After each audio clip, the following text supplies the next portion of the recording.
ఓం హనుమతే నమః.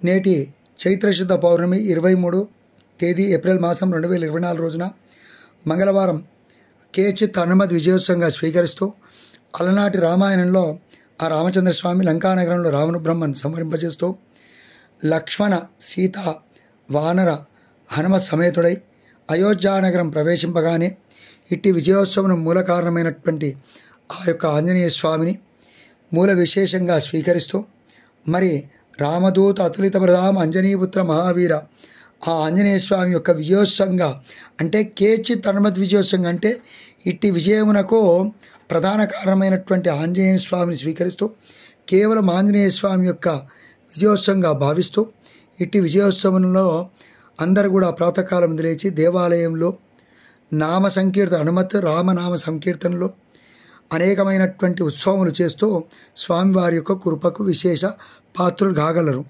మరి అంతేకాకుండా మరి ఇది కేవలం హనుమద్ విజయోత్సవం. మరి హనుమత్ జయంతి ఎప్పుడు వస్తుందంటే తదుపరి వైశాఖ మాసంలో బహుళ దశమి పూర్వభాద్ర నక్షత్రంతో కూడినటువంటి రోజు ఆంజనేయ స్వామి జన్మదినంగా పురస్కరించుకొని అదే హనుమత్ జయంతి.